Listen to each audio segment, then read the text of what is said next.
morning, everybody. Mm. Good morning, everybody, and welcome I'm all- to the August 16th, 2022 meeting of the Woods Hole Martha's Vineyard Nantucket Steamship Authority. I need to deliver a recording announcement at the beginning of the meeting, wherein I'd like to inform everyone that Sean Driscoll, our authority's communications director, is making an audio and video recording of today's meeting. Is there anyone else making an audio recording of today's meeting? If so, please identify yourself by pressing the raise your hand icon. Or if you are joining by phone, pressing *9 on your keypad. And when you are recognized by Mr. Driscoll, please state your name for the record. Thank you. Got a couple here. It's Louisa Hofstadter with the Vineyard Gazette. Hi, Louisa. Ahoy, it's Rich from the MV Times. Hi, Rich.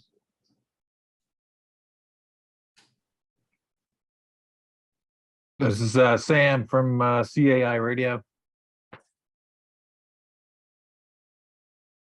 Hello, Mr. Howard. Good. That looks Anyone like else, Sean? No, that's everybody. Okay, I need to make a statement concerning remote participation, Zoom participation.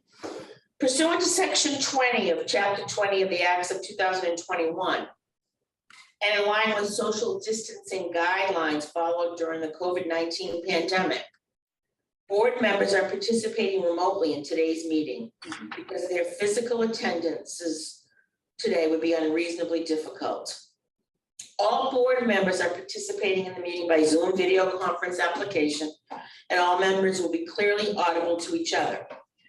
As a result of the members' remote participation in this meeting, any and all votes taken by the members today shall be done by roll call votes.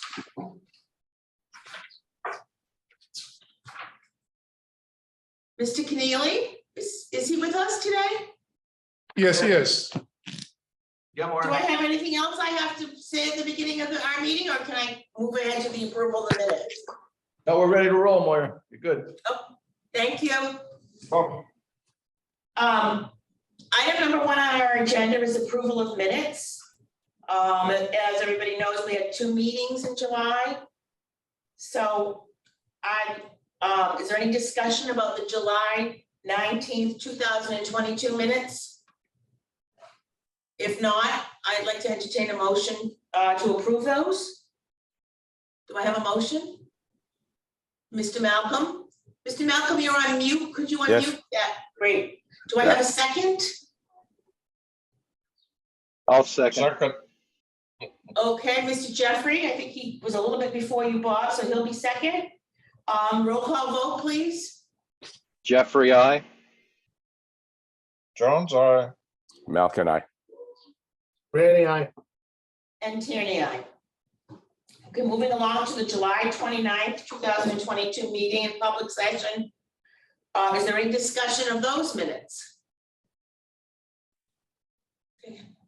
Having no discussion, may I have a roll call vote to approve those? May I have a motion to approve those? I apologize. So moved. And may I have a second? Second. Okay, Mr. Jones is seconded. May I have a roll call vote, please? Jeffrey, I. Jones, aye. Malkin, I. Randy, I. And Tierney, aye. Moving on to item number 2, do we have Mr. Cahill with us? Yes, he is in the audience. Sean will bring him over.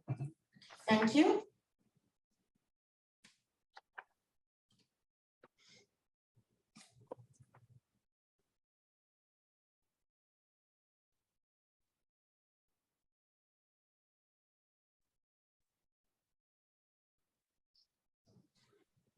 John, you're muted. All right, There good he morning, is. Madam Chair. Good morning, Mr. Cahill. How are you? I'm well, thank you, and good morning, governors. We met on August 2nd, and we have many of the agenda items that you have today, current projects. There's two things of significance I want to talk to you guys today about. One is at the end of the meeting. I'm sorry for the sun here in my office, but at the end of the meeting on August 2nd, Port Council member Joe Solito asked of the Port Council that we approve the delay of the boats for Beach Road weekend, Friday, Saturday, and Sunday night, 15 minutes. And that was unanimously approved. And if I could ask, Madam Chair, a question through you to Bob Davis about that, do you mind? No, you go directly to Mr. Davis. All right, thank you. Bob, will that be taken up today as a vote with the Board of Governors? Yes, we can bring that up with the board. Actually, I was thinking that it was previously raised, but we can reaffirm that if it had been, so. Yeah, I don't think it has been. So you'll take that up when we talk about the other? Correct. All right, thank you. And then secondly, today on your agenda, you have a discussion regarding the charters for Beach Road weekend. Just want to let you know that I will be on the call as an attendee, as well as the Tisbury's town manager, Jay Grandy, and the chief of police, Chris Hobercost, will be available if you have any questions. So that was my update. Thank you very much, Mr. Cahill. Does anyone on the board have any questions of Mr. Cahill? Thank you for joining us, and we'll see you a little later, I guess, correct? I hope so. Thank you. Thank you. Moving on to the general manager's report. All right, before we start, I just want to mention who's in the room here with me. So you've already seen Terrence Keneally, Mark Rosem's here. You've heard Sean Driscoll. We have Mark Amundson, Captain Charles Montero, Allison Fletcher, Janice Kenefick, and Bill Cloutier is all in the barn right now. Relatively socially distant. So first item is a website update. So I'll ask Sean to come over and provide a quick update on that. Good morning, everybody. Good morning. So just a quick update on our progress. The ADK design team has been hard at work on designs for the mobile app and the homepage, and continue to refine designs for the user dashboard and profile screens, as well as various internal pages. The tech team, meanwhile, has worked on various facets of the site, including front-end work on reservations, being able to be persistently logged into the site, and account management and security. They performed accessibility audits on the main header, the site navigation bar, the main footer, and the booking bar. We are continuing to work on securing a content management system for the site, and once that recommendation has been made and accepted by the authority, our timeline will be revised to account for any necessary changes. Our goal remains to have a site ready to launch by early November, but it's increasingly likely that the actual launch date will happen in February or March to allow for the internet general openings to occur first before switching. I expect to get an update on that this week, so I should have more to report at your September meetings. And then just a note that the public engagement of this project has been ongoing via the biweekly e-news and then updates on the web on our website as well. So I'm happy to take any questions. Anyone have any questions for Mr. Driscoll? Yes, Mr. Malcolm? Thank You're you. on mute, oh, there we go. Thank you, Chair. Sean, just as a point, you know, I've been talking about making sure that the information for our website is accurate so we don't confuse things. And I think the events over this weekend where we issued alerts and then had to correct the alerts because we put the wrong information out speaks to the need to really make sure that we get the right information into this system and we get the background work into the system as you develop this. So it's not just the site, but again, the information flow into it is going to be critical.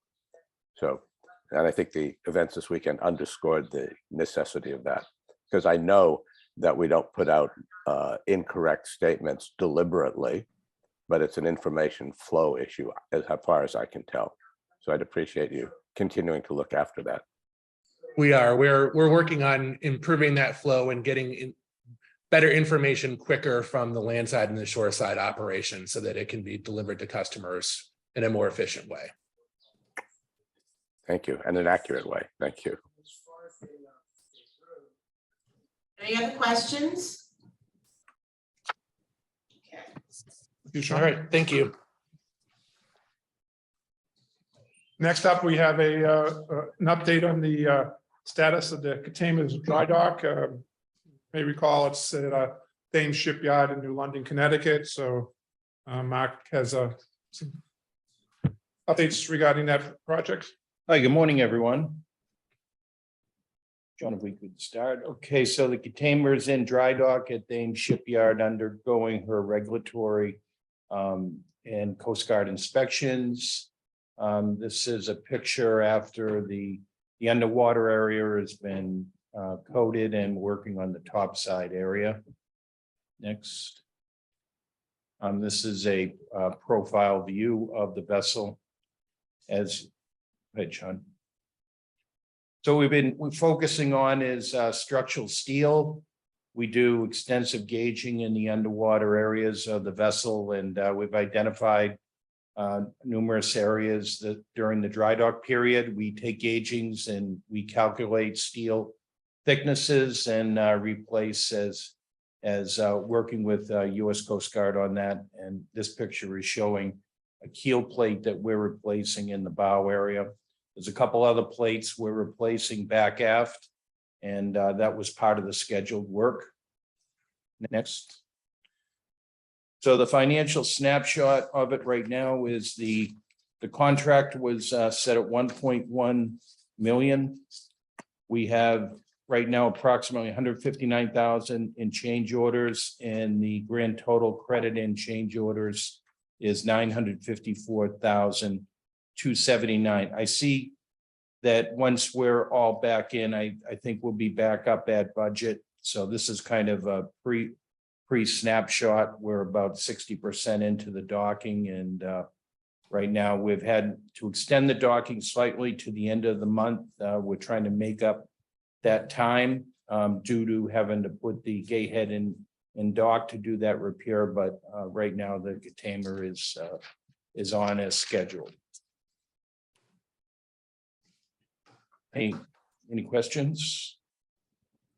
Any of the members have any questions of Mark?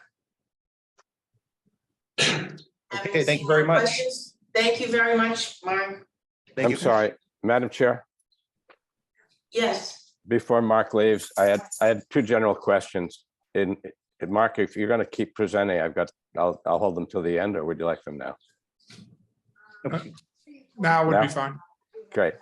Okay, as you're aware, Mark, we had a rather chaotic 3 days going between the Vineyard and Woods Hole. And I spent a good bit of Saturday in Woods Hole observing this. And first, I'd like to say that the staff on the ground did a wonderful job handling very excited and in many cases unhappy passengers. Part of it was communications. Part of it was the simple fact that boats were down. My question is twofold. One, how do we figure out when to use the lift decks on the island home or not? I recognize when we use the lift decks, it slows things down, but it does give us more capacity. So I was surprised that we weren't using the lift decks, but I realize there's a juggling issue in there. So I'd be interested in your view on that. That's point one. And point two, or question two, the issue with the governor that tied up the Nantucket, and then we substituted for a boat with about 50% of the capacity, which we did a good job of substituting and readjusting. But again, we were short capacity. How long had we known about that issue prior to it becoming something that we had to deal with? Thank you. may I, just before you answer, Mark, I think the first question that Mr. Malcolm has posed is probably best answered by Allison. she'll know when we use the lift decks. I didn't know, thank you. I didn't know whether that was a marine ops or a. Well, yeah, and then let's just take it one question at a time. I think you're asking for too many things of one person, let us all be able to digest the questions one by one. Thank you, Thank you. Allison. So with lift decks, a lot of it comes into play is what we have for vehicles. And one of the major issues we were having on Saturday was we had a lot of overheights. We had a lot of larger SUVs with cargo carriers on the roof or bike racks in the back. And that unfortunately null and voids them from going on the lift decks. They were struggling at points just to find cars to go up there that would fit up there. Also, if we do have certain trucks on there, like the mail truck, that hinders us being able to use two as opposed to one. But they were using at least one, if not two, almost every single trip going forward. So on that day. Thank you. Does that answer your question, Mr. Malcolm? Okay, thank you very much, Allison. And just for my purposes, could you repeat your second question so I can understand it? Certainly. I was given to understand while I was at Woods Hole that the governor issue on the vessel Nantucket had been known about for a good bit of time. But we hadn't been known about for a good bit of time. And I was wondering whether the repair could have been effected prior to the weekend. Mark? Yep. Okay. So what we have is a governor on the port main engine on the Nantucket. We have had a new governor that we're placing into the system, but it's not just about a swapping a part for a part. There's other elements involved in the input on how this governor operates, including lube oil pressure, air pressure, and the safety functions of the system.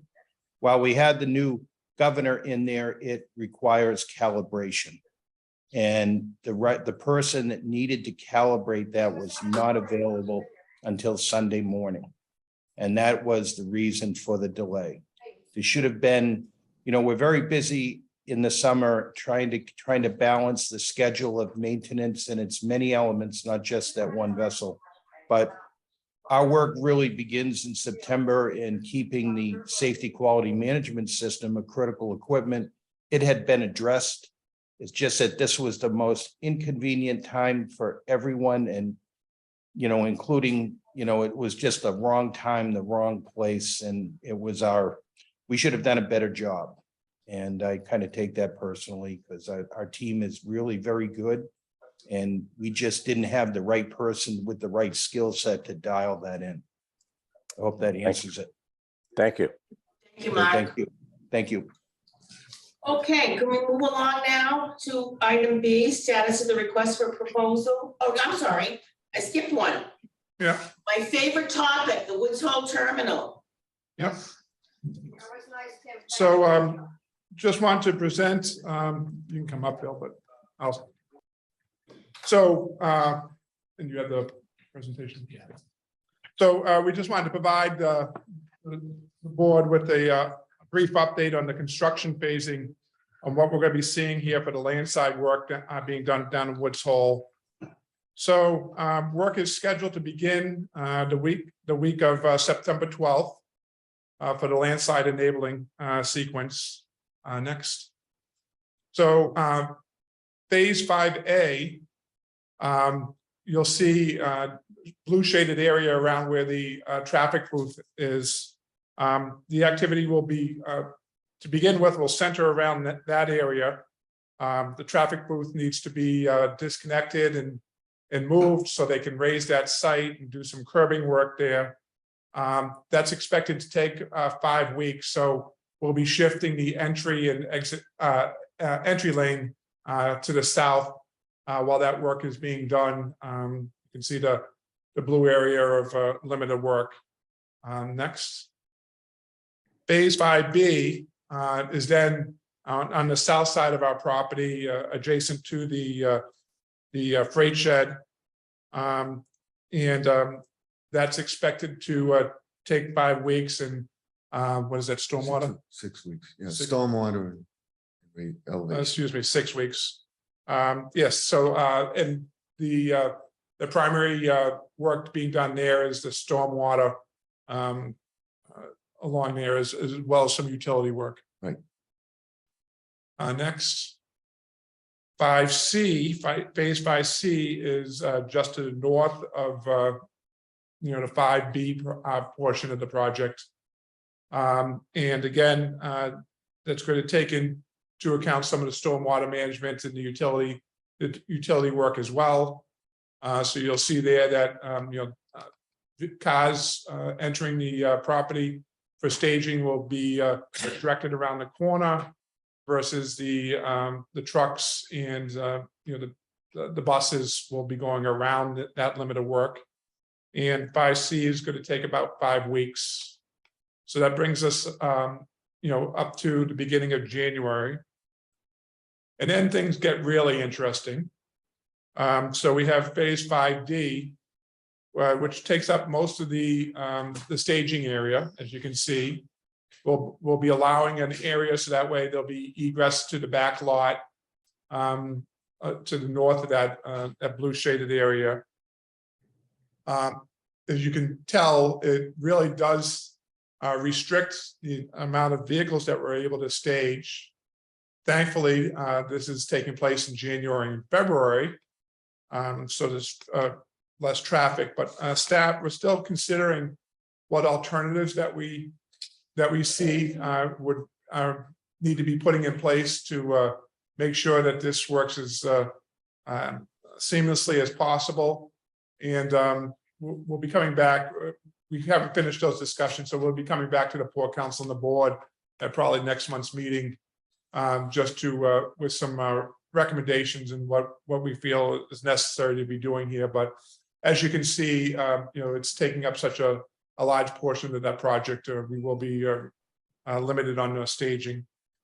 Next, phase 5E. Then we get back most of the staging area. There will be a work zone just to the south of the temporary terminal building that will be done. Part of that will include moving the bus shelters to the south side of that facility, the temporary terminal building. In between 5E and 5F, the entrance into the temporary terminal building will be modified so that way the stairs, the ramp will actually be moved to the south side of the building. And if you go to the 5F, you'll see that the plaza there ends up being shrunk, and the pickup and drop off area gets moved closer to the building itself. As part of this. So again, we're still evaluating what changes we need to be doing to make sure all this works, and keeping it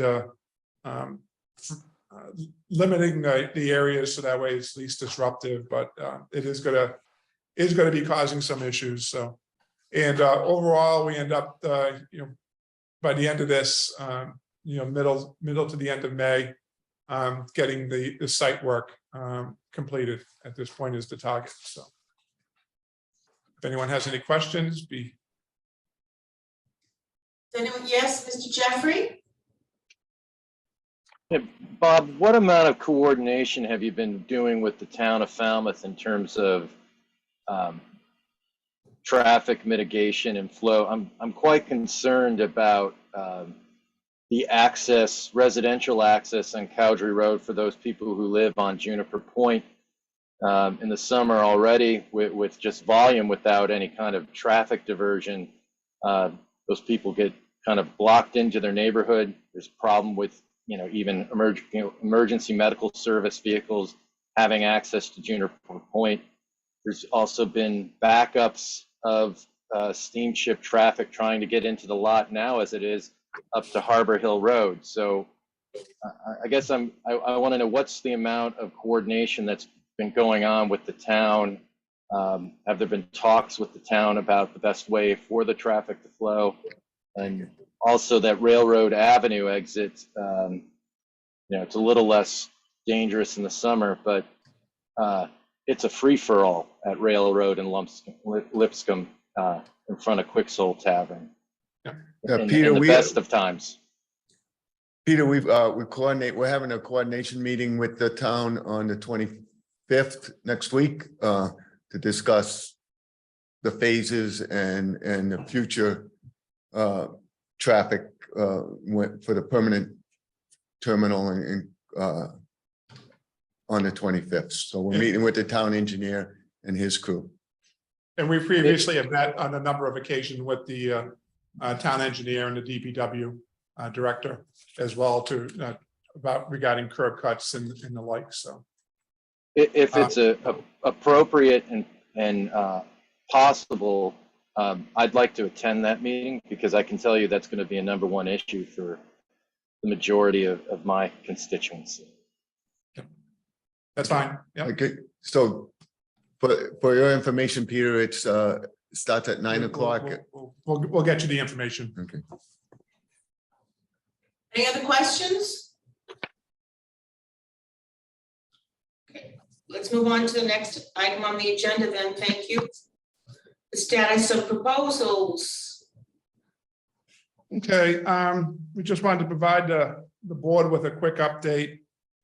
So following more than 4 months of local and national advertisements of a request for proposals to provide freight transportation services for Martha's Vineyard from an off-Cape port, the authority received no proposals as of the August 2nd deadline. The RFP was initially issued back on March 18th and was advertised multiple methods, including the posting on our website, legal advertisements that were placed on in the Cape Cod Times, New Bedford Standard Times, and advertisements that were placed in multiple marine publications, including Marine Link, Boats and Harbors, Maritime Reporter, and Marine Log. In addition to that, we had an email blast done by Marine Log that was sent to approximately 20,000 marine subscribers that included a full color advertisement of the RFP. So we tried to cast as wide of a net as possible for this. The authority received 47 requests for a full copy of the RFP, but ultimately no proposals were nor were any requests for revisions requested for the RFP. The RFP did encourage proponents to contact the SSA if they believe there is any provision in the RFP that was too restrictive for a successful freight service for the islands of Martha's Vineyard, so that we could look at that provision and if possible and appropriate to revise it if need be. We did not receive any such requests. The authority staff is currently reaching out to the potential proponents, the 47 firms that requested the packet, who requested a full color, and to see if they want to provide any input on why they chose not to submit a proposal. With regards to next steps to be in this process, I'm of the opinion that staff needs to be seeking to reconvene a meeting of the Long Range Vineyard Task Force, and to have this on their agenda, so that way we can talk about it and then bring it back to the Port Council and the board to consider what feedback we may have regarding the RFP. So, any member has any questions? Mr. Jones? I've been looking at this for years, and I was surprised at the number of response that we got of 47 different people who had some sort of an interest in this. But I was not at all surprised at the fact that there were no bidders. And if I have repeated myself, I don't know how many times, that this venture will not work without a subsidy. And there is virtually no market out there. If there was a market out there, people would be pursuing this even without us putting it out for an RFP. So you've got to come to a realization that this is almost an impossible dream. You know, I guess it's okay to dream, but dreams without a solution, you know, remain just a dream. So it's too bad, but it's reality. And we can continue to do what Bob and staff are doing. The opportunity has been there for the last 4 or 5 years with, is it Craig Johnson or whomever was brokering for us to bring in, you know, some people who might be interested in it. And when he left the room, he said he thought there would be some, and there's none.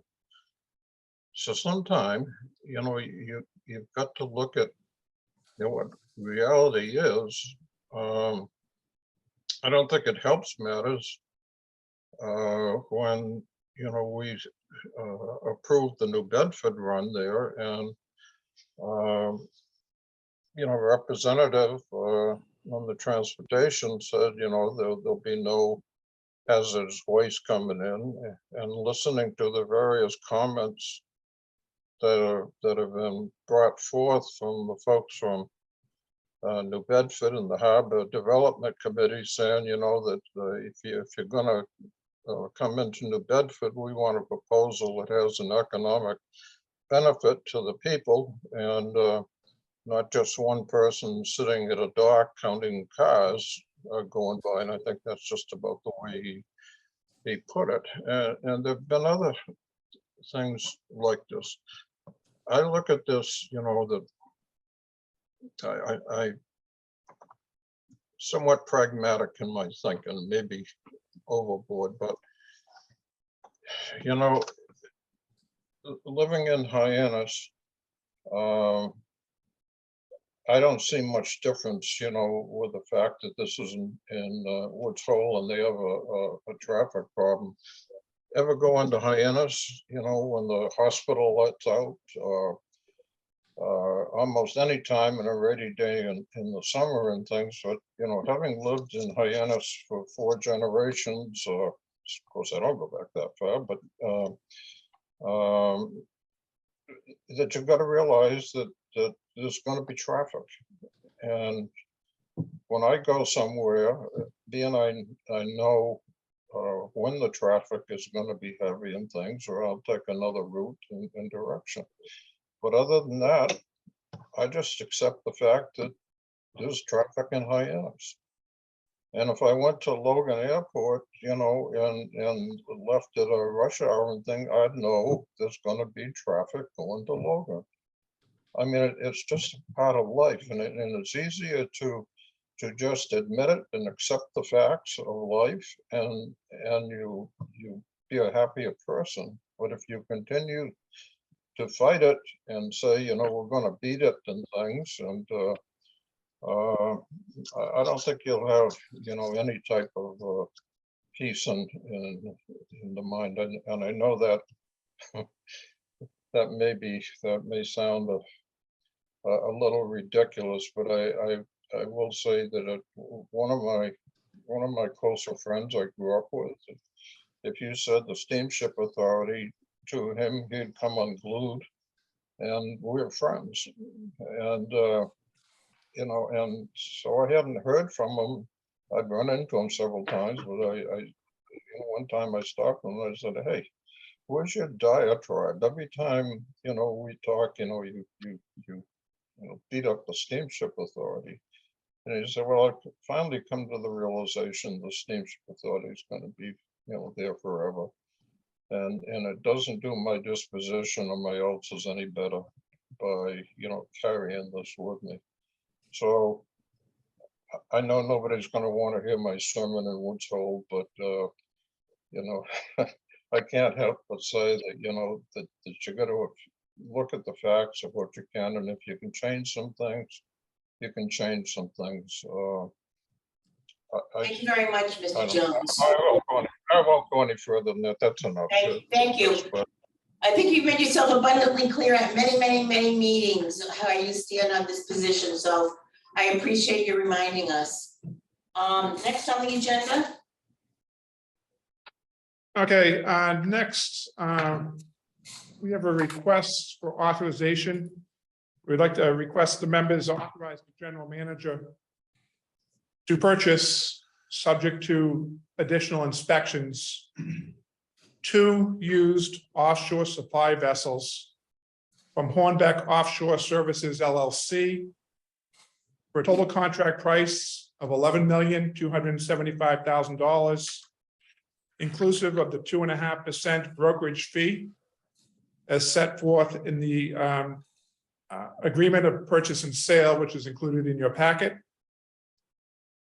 Since the spring of 2021, staff has been working on various aspects of a vessel replacement plan, including obtaining a fleet condition useful life functional obsolescence report that was authored by Marine Safety Consultants, Inc.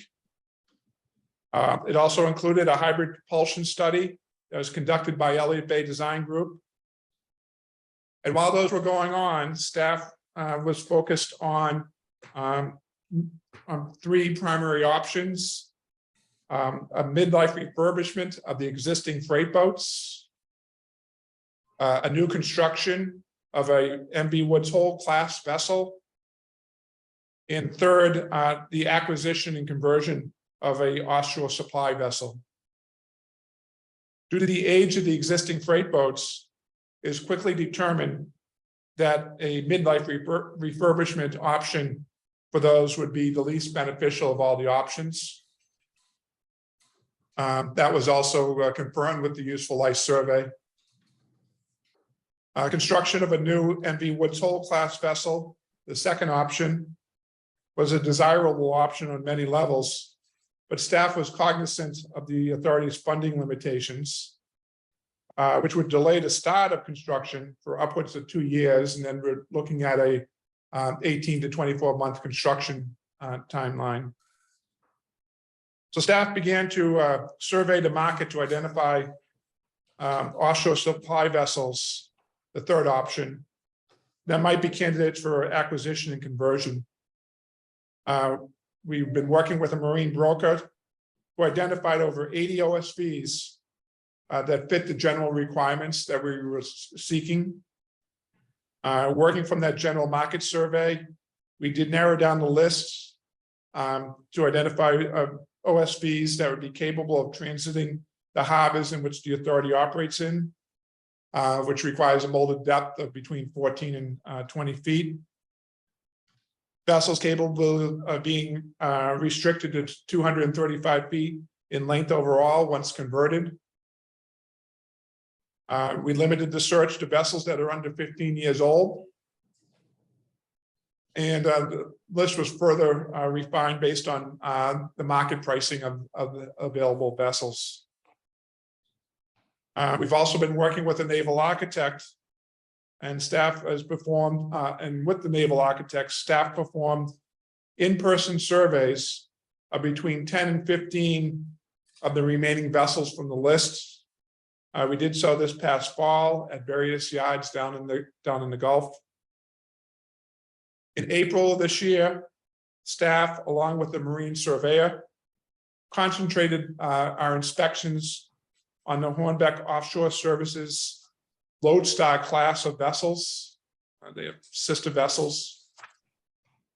The naval architect, meanwhile, was performing stability tests, as well as speed and fuel consumption tests based on the engineering data that Hornbeck Offshore Services provided. Also determined whether the draft were a fully loaded vessel, whether the draft would be whether it'd be capable of transiting the Hyannis Harbor. The naval architect also provided the authority with some conceptual plans for a conversion. These plans included stern ramp modifications to the stern for a stern ramp that would be capable of matching up with the authority's existing transfer bridges. in fendering systems. Swanson's design, Swanson design. Concepts for the passenger accommodation spaces. Amongst other things. Staff also, working with the Naval Arctic, has been preparing cost estimates for the vessel conversion, including the above mentioned ramp, sponsons, a removal of a 20-foot mid-body, and conversions for passenger areas. The current cost estimate for the conversion portion of the project is approximately $4 million per vessel. The authority staff has also been working on cost estimates for the reactivation portion of the project, which includes main engine overhauls, bow thruster and generator overhauls, installation of a marine evacuation system slide, various steel replacement and coating estimates, amongst others. And the current cost estimate for the reactivation portion of the project is approximately $4 million per vessel. So when we take this all into account, the overall cost estimate for the project, including acquisition, broker fees, inspections, conversions, reactivation, design and engineering, and the Steamship Authority shipyard representatives, along with a 20% cost contingency, we come up with a total budget for the project of approximately $32 million. The estimated timeline from the acquisition to line service for the first vessel would be that we would expect the first vessel to be available for line service at the start of the summer schedule of next year's summer schedule, and the second vessel to follow shortly thereafter. Hornbeck Offshore Services is also providing the authority with an option to purchase up to 2 additional vessels from the Lodestar class. This option to purchase extends to November 30th, with a closing and delivery of the vessels no later than December 30th, 2022. So the recommendation of staff is to for the board to authorize the general manager to purchase, subject to satisfactory additional inspections, 2 offshore supply vessels from Hornbeck Offshore Services for a total contract price of $11,275,000, and that's inclusive of a 2.5% brokerage fee as set forth in the agreement of purchase and sale. So Mark is here, Captain Montero is here. We'd be happy to answer any questions the board may have regarding these vessels and the procedures that we're going to be going through. Could you ask Captain Montero to sit next to Mark, please? Certainly.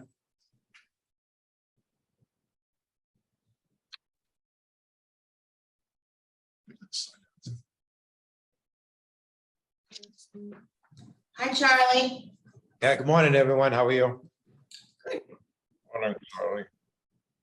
Mr. Jones, do you have a Yes, question? good morning. Yes, actually, I would have several questions, but I'll forego the pain. First of all, on the survey, I read it this morning. I'm sorry I didn't have more time to get into it because there were several questions. But my understanding is so far we have not surveyed the bottom out of the water. Is that correct? Yes, that is correct. So the vessels currently, a little background for not only for the board, but also for the audience.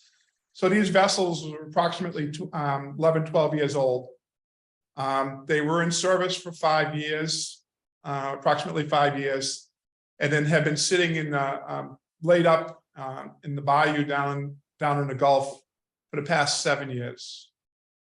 So as part of our due diligence, we went down along with a marine surveyor to inspect this class of vessel, there's actually 4 vessels in the class. There's actually a 5th vessel. We didn't see the 5th vessel. It was actually somewhere else, but of the 4 vessels that were there out of, there was actually 20 some odd vessels tied up in this one area. We concentrated on the 4 vessels of this class with the marine surveyor. We were able to do topside inspections. We were able to inspect the machinery spaces. They actually did start up the main engines and the generators and the bow thrusters motors for a quick confirmation that they will turn over. But the hull,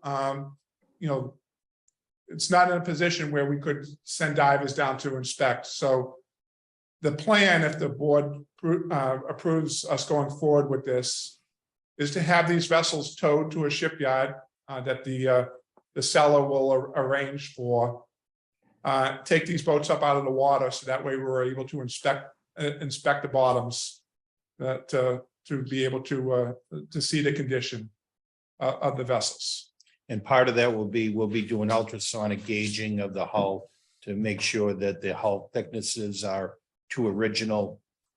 Just like to point out that there's some real good value in these boats, as they were used for approximately 5 to 6 years, and then were laid up at that point in a freshwater area. And these have fantastic value in age, as most of the equipment is less operating hours on it than our newest vessel, the Woods Hole. So we really believe that this has great value to the authority.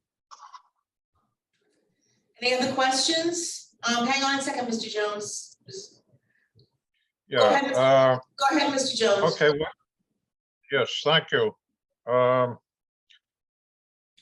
Now, how far were you able to inspect the bottom with soundings and things like that, just in the water, to give you an idea before taking them out, or was that not possible?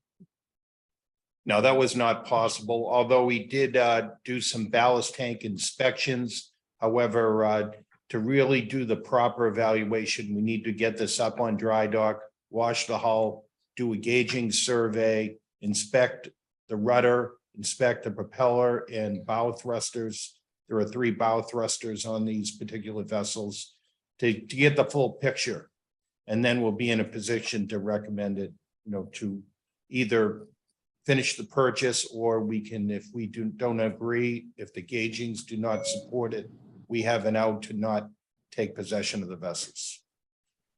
Okay, well, that's where I was leading with my next question here is, let's assume we have some concerns and of the survey, and there's always, a clause. I guess they in the what I read is this is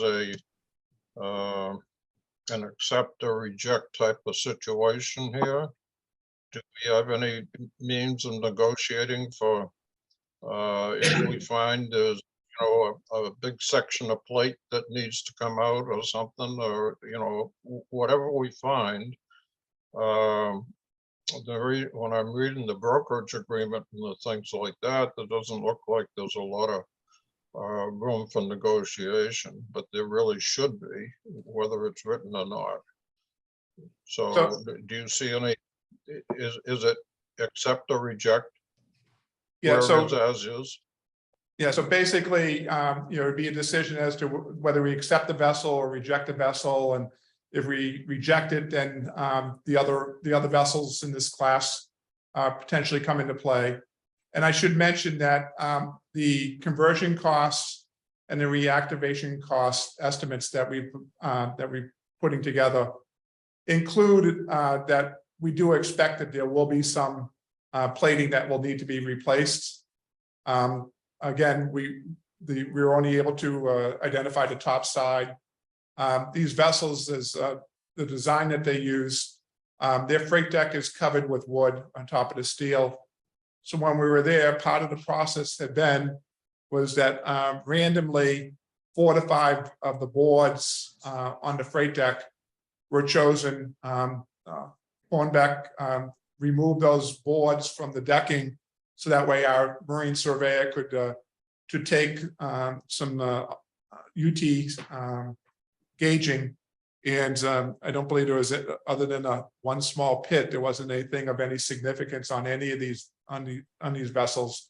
We're actually quite surprised. Actually, some of the coatings were actually in very good shape.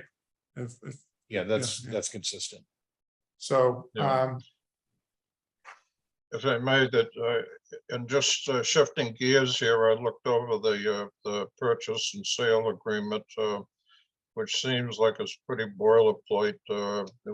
In reading through it, I saw nothing that I would consider as a broker, and a guy that spent 40 years in this industry that really upsets me too much. But I do have one question here is, I know we started out at a lower price than what we ended up here, but and I didn't have time to go back and read, but it seems like that we will put a 10% deposit down. Is that correct? yes, On the vessel. yeah, so And the 10%. following the inspection of the vessels, if we accept them, there'll be a 10% deposit that'll be required. And then we'll be closing 30 days, approximately 30 days later, to close on the transfer of the vessels. Okay, well, we'll fill in the blank, if you may, that with the 10%, does it say that 10% of that will be applied to the purchase price and the other 5% into the purchase price, and there's another 5%, floating in the clouds that I didn't understand? No, the full amount of the full amount of the deposit goes against the total acquisition cost. Okay, well, that's the way it should be, but I read something on there and I read it this morning and I'm sorry, I don't know when I got it, but anyways, I'll let some other people ask some questions and all I Any can other say really good. questions? Board members yes, Mr. Malcolm? Thank you, Chair. I'd like to put my the question to Mark and Charlie in context. I think, as you all know, I've been speaking about wanting to have similar vessels on our runs, particularly to the vineyard where they're moving a lot of trips. And it has always seemed to me that having the same vessel or sister ships that are the same, with the same parts and the same repair structure and the same maintenance issues known to all the mechanics is a good thing. So I'm delighted with that. We've also given the alternative energy report that we've received, as well as the succession of vessel condition reports that the authority has had over many years. I guess, as one of our newspapers said, there's a point where you have to stop throwing good money at things. And so I think this is a good way to address the transition as we move to potentially alternative fuel sources, but to give us good, solid, identical boats. So I think that's an important thing for the Steamship Authority. Now, my question for Charlie and for Mark is, given everything you've done to date, seen to date, what concerns do you have about these vessels being operating on the routes that we run to the islands? I think I'll take a first cut at it and then I'll put it over to Charlie. I think having these vessels, these have 3 bow thrusters on it, 2 forward and 1 aft, and a total power capability of 1950 horsepower. We presently have 1 bow thruster of various ranges, 400 horsepower, 450 horsepower. These will be much more maneuverable. It'll be with the controllable pitch propellers. They'll be much better in maneuvering in and out of our slips. I believe we're going to have, with the safety systems on board and it is going to be to me personally, is going to be a major upgrade over the existing OSVs that we have in the fleet. Now, in regards to the future, the way the freight deck is laid out, you would have no issue into using the boat as the same platform, whether it be to change out into a newer type of engine, fuel system, battery. This could be the platform for the future. And I think it's having that redundancy and the ability, this kind of moves us into a much younger fleet, which we need to get at as the other vessels are coming to their life's end. Shelley? Yeah, I believe these vessels are highly maneuverable, extremely stable platform. Once the staff is trained, I think we'll have a lot better service, a lot more reliable service with these vessels in all types of weather. Great, thank you. Thank you. Anyone else have any questions? So that means that we, If I may, I just wanted to add a couple of things that they're kind of touching on here is that I think the benefits of these vessels are that, from a training standpoint, we'll be able to, if you're on these vessels and if you didn't see the name of them, you wouldn't know which one you're standing on because they're so identical to one another.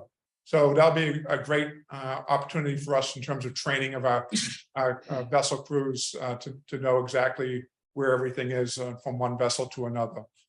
I think the fact that they have sister ships in terms of supplies, spares and things like that will be a big advantage going forward in terms of being able to warehouse those in a efficient manner. So I think there's some, and then operationally, the facts as we witnessed over this past weekend, these vessels, their freight decks will be identical. So right now, whenever there's a schedule change and we are changing one vessel for another, reservations, in shoreside operations has to go back and look at exactly what's been booked on those vessels to make sure that it fits. In this case, we'd be able to substitute one for the other without having to have to go through those steps. So there's some huge operational efficiencies that we'll be able to gather from these vessels. well, having heard all that certainly sounds like a win-win. Just a second, Ms. Jones, did you have a question? Just one question, or just to clarify, I guess, for the public. My understanding, right, this is to replace our freight vessels, not to expand our fleet. I know that was one of the concerns that I've gotten from people in Woods Hole, and it's been my understanding this is to replace the aging vessels in our fleet and not to expand it. Yeah, the expectation at this point is that once we get these vessels, acquire them, convert them, reactivate them and get them up here.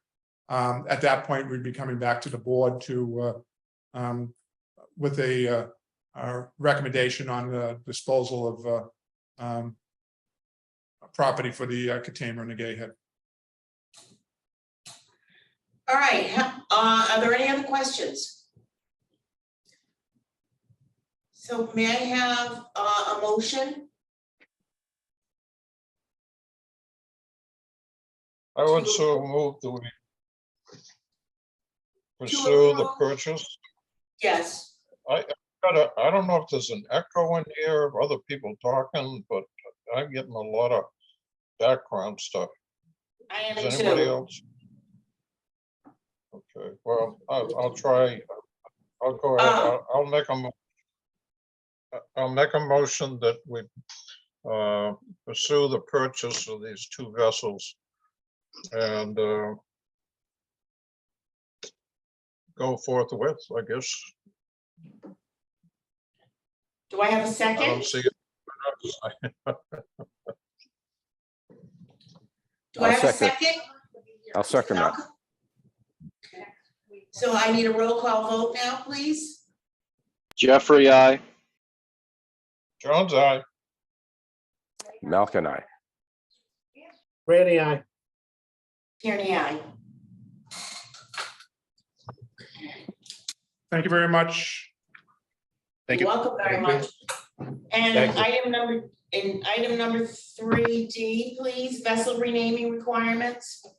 Yeah, so in light of that vote, staff would like to recommend to the members of procedures to determine the name of the authority's two new vessels.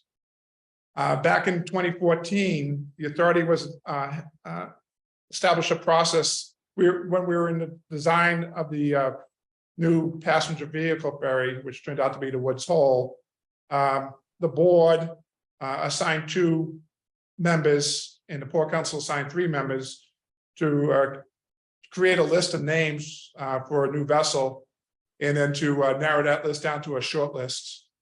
At the time, they narrowed it down to four names from the 27 that they considered. Then in July 2014, then Falmouth member Catherine Norton made a motion to name the new vessel the MV Woods Hole, and the motion passed unanimously. However, in 2014, there was not an immediate need to determine that name, so we had the luxury of some time to be able to go through that process. But the purchase and sales agreement requires the authority to rename the vessels within 30 days of acquiring them. So given the short amount of time to determine a new name under that agreement, the staff is proposing that if it's okay with the board, that will poll the authority's board and Port Council members individually to determine a list of possible names for each of the vessels, compile that list, and then bring them back to the Port Council and the board to consider at the September meetings. So with that, we're recommending that the members direct the general manager in the authority staff to individually poll the authority and Port Council members to determine a list of possible names for each vessel, then present a short list of finalists along with the entire list for reference to the members for consideration. Right. Chair. Attorney, Mr. Randy, please. I know there's not much time for this, but is there any chance the public could weigh in a little bit on this or not? I think that's an excellent point, Rob. Yeah, we probably can, we probably could let Sean come up. He has some ideas already regarding it, so. I got you. I've been focusing on the names that much. All right, this is the only part of this that I'm gonna have much to do with, so I'm gonna, but no, we don't, because of the limitations and when the purchase and sale, we don't have time for a full like public naming contest, but we can certainly open up a period and establish a method for people to suggest names. And I feel fingers on keyboards across the islands even as we speak. So we can certainly set that up, but it wouldn't be as formal as a naming contest per se, but we'll absolutely set up an avenue for public comment. Great. Do we need to do anything on that, Mr. Davis? I don't think a formal vote is necessary unless if someone objects to this, to this, then we. Any objections, fellow board members? No, I I'd just think like it's to really, make- Mr. Jones? Yeah. Going back to the naming of the IANO, there was an open list, and actually Bob O'Brien ended up with the winning name. And at that time, there was I believe it was a contest, and I believe the contest had a book of tickets for the winner. And so our governor, who rides free anyway, so won a book of tickets, to disseminate, which was a fine thing. But in any event, I don't really much care how you do it. So I'm neutral, I guess. And I think they used to at one time, the naming of the boat alternated through the board. In other words, Hyannis and Vancouver would name it one year and Nantucket the next and whatever, but you know, let's not get too complicated. In any way you want to do it's fine with me. So there's no vote necessary, correct? No vote, no vote necessary. I have my marching orders. Thank you. Thank you. Now it's Mr. Rosem's turn.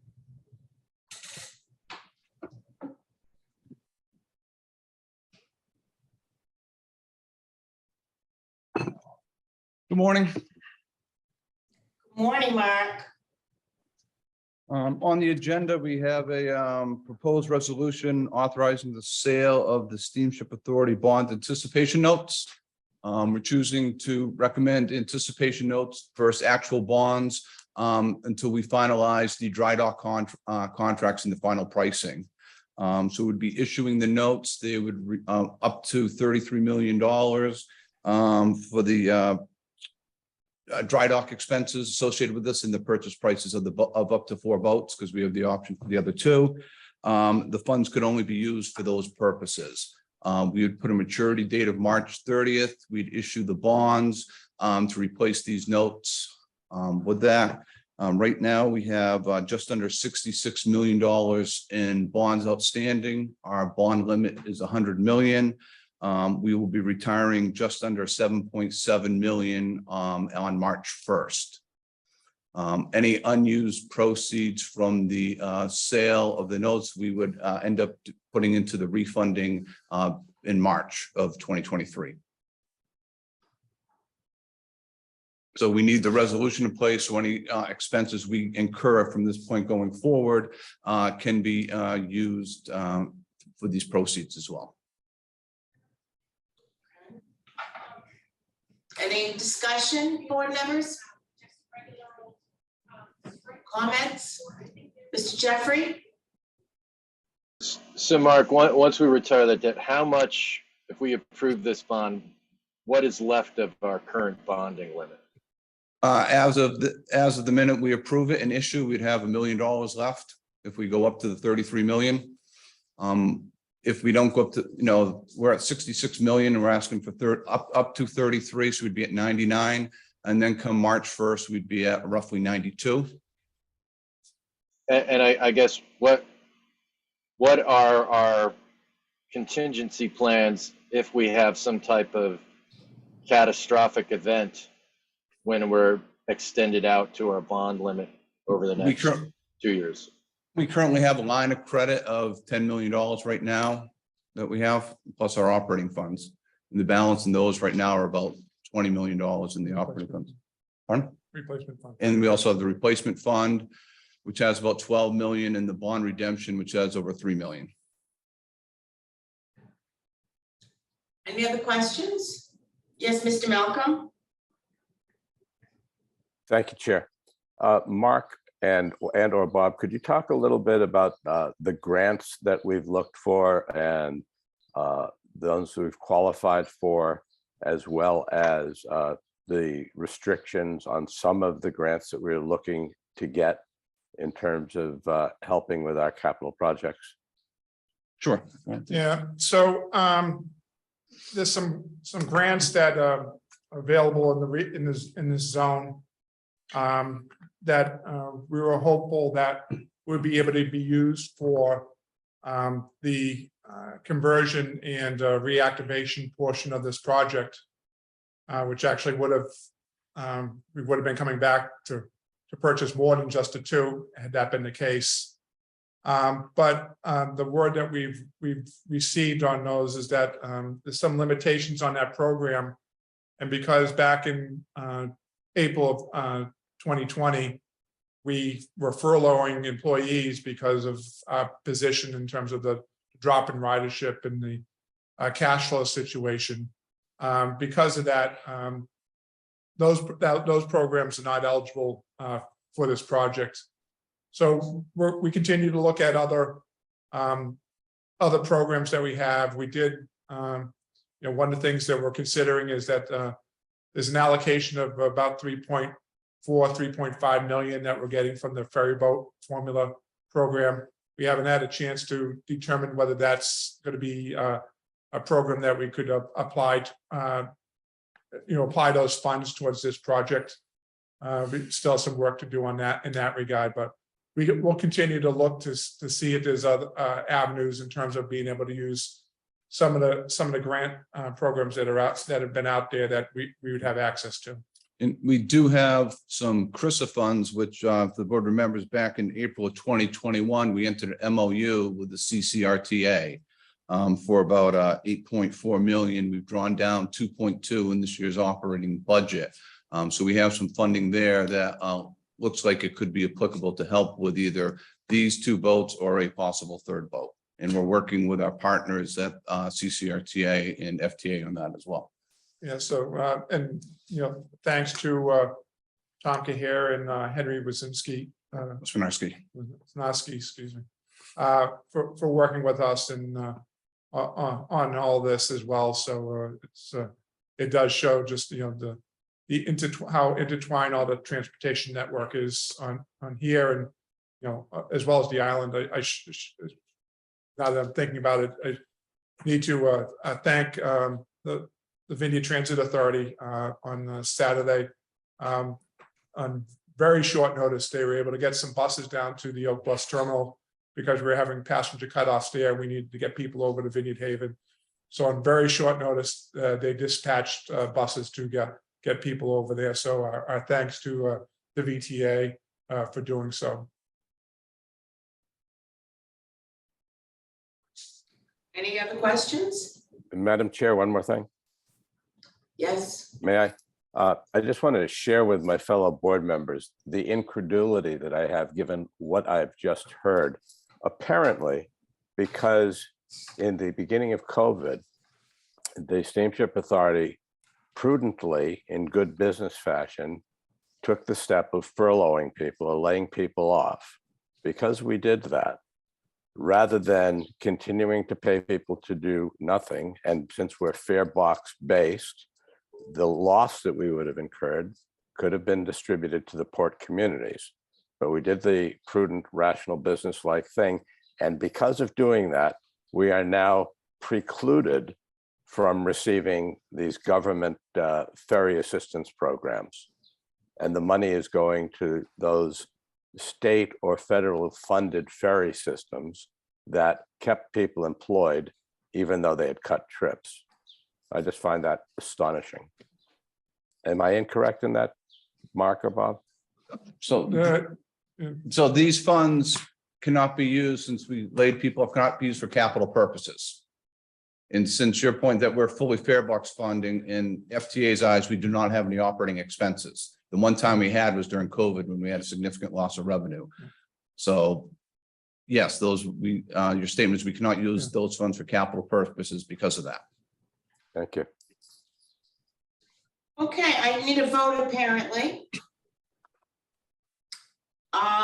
So may I have a motion to adopt a bond anticipation notes resolution authorizing the treasurer to issue and sell on a competitive basis not later than September 27th at a price not less than par and accrued interest on behalf of the authority of up to $33 million in steamship bond anticipation notes. Do I have a motion? Do I have a second? Mr. Randy, do you want to second that? Sure, I'd love to.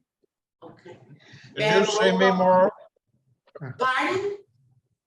Huh? Oh, I'm sorry, did I overlook you, Mr. Jones? If I did, I will certainly ask Mr. Randy to have you second it instead. Oh, no, I would love to have Mr. Rennie second. That would make me very happy. Thanks, Roy. Oh, you're welcome. Thank you, Mr. Jones. May I have a roll call vote, please? Jeffrey, aye. Jones, aye. Malcolm, I. Randy, I. Tierney, aye. There we go, Mr. Rosem. Thank you. Welcome. Business summary for the month of June.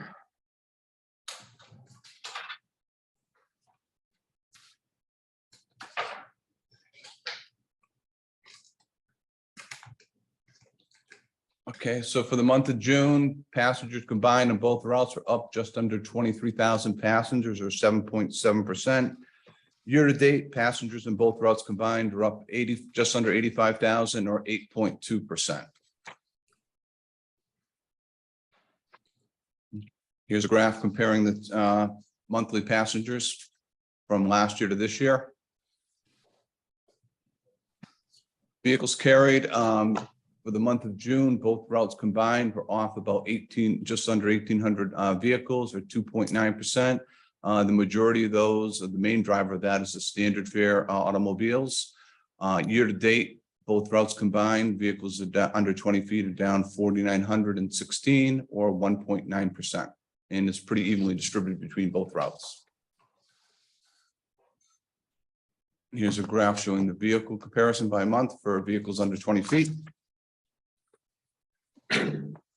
Freight trucks, both routes combined, were up just under 5% for the month, or 467 vehicles. Year to date, both routes combined are up just under over 1,400, or 3.2%. Again, a monthly comparison of last year to this year. Cars parked for the month of June were virtually flat, up 0.4%, or 74 vehicles. Year to date, we're up just under 4,300 vehicles, or 8% for both routes combined.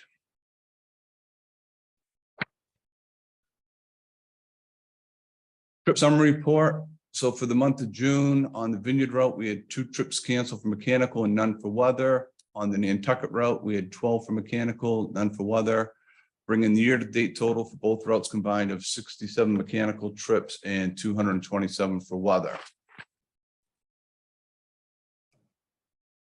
Financial snapshot. Operating revenue in June was $15,056,000, which was higher than budget by $343,000. Operating expenses of $10,324,000 was lower than budget by $136,000. Putting this all together, we had a net operating income of $6,867,000, which was higher than budget by $610,000. This brings us to having for year to date a net operating loss of $2,113,000, which was lower than budget by $1,661,000. Quick review of the revenues. So as mentioned before, the total operating revenues of $343,000. For the month, automobile revenue was down. That's both by the quantity and the mix of the vehicles, with the standard fares being down and excursion fares being up. Year to date, we're up $975,000 operating revenue, or in total operating and other income, we're up $618,000, or 1.1%. Here's a breakdown of where our revenue comes from, both for the month of June and year to date through June. Operating expenses for the month were down $136,000. Maintenance was down $164,000. As Mark mentioned earlier, we have a little bit of timing issue between the Gayhead and Katama, and that should balance out in the next month or two. Year to date, we have operating expenses down just over $1 million, with general administration being down $1.5 million. Some of that is attributable to the unemployment rates. When we did the budget, they were at 2.8%. Now they're at 0.4%. So that's about $500,000 savings. And we're expecting the healthcare claims to catch up. And so I don't expect that 1.5 million to last throughout the year. So the operating expenses through June, and as far as year to date, that's the breakdown of where the operating expenses are. Quick snapshot of July, since we're in August now. Passengers in July were up 16,000, or 3.9%, and that brings our yearly total just over 100,000 up compared to last year. And the vehicles, On the Vineyard route, we're up 500 or 0.7%. On the Nantucket run for the month of July, we were down 500 or 3.5%. And with that, I'd be happy to answer any questions anyone has.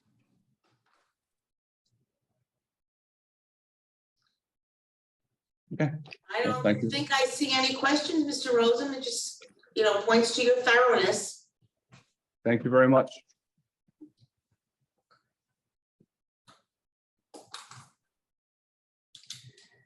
Item number 5, procurement. Is that you, Mr. Davis? Yes, it is. Allison will be coming up. Oh, So, good.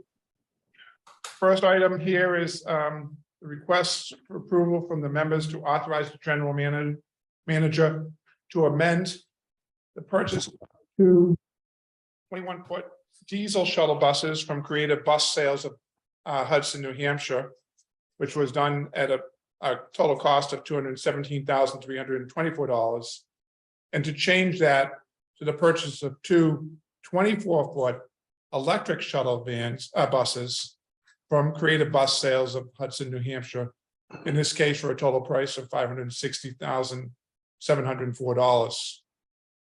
So you may recall back in 2020, the CNG station closed abruptly in Yarmouth. We since disposed of the 4 shuttle vans that use CNG. In May of this year, the authority had received a price quote from Creative Bus Sales for the production of 2 21-foot diesel shuttle buses. And that was based on the piggybacking on the state of Arizona Department of Transportation contract. The price is for those 2 buses combined was $217,324. We had initially sought to replace those buses with electric shuttle buses, but at the time, Creative Bus Sales was not able to identify a contractor in order to do so. Following the vote of the members to purchase the diesel ones, Creative Bus Sales has now identified a contract with the Oklahoma Department of Transportation for the production of 2 24-foot electric shuttle buses, which the authority is also able to purchase from. So, Creative Bus has been working with Allison and has indicated that it's not a problem for us to essentially cancel the purchase of the diesel buses and switch those to the electric buses if the board so chooses to do so. So with that, we're recommending that the authority members vote to authorize the general manager to amend the purchase of the 2 21-foot diesel shuttle buses for the purchase of 2 24-foot electric shuttle buses to the lowest responsive contractor, Creative Bus Sales in Hudson, New Hampshire, for a total price not to exceed $560,704. Do I have any questions? I've got a question more. Okay, Mr. Jones, do you want to direct that towards Mr. Davis or towards Ms. Fletcher? Whoever wants to take it, either one. Where will those buses be placed? In They're gonna be Hyannis the- or in Falmouth? I believe they're gonna be the ones replacing Hyannis. They're what? And Hyannis, What, both of them? yes. Your neck of the woods, Mr. Jones, very appropriate question.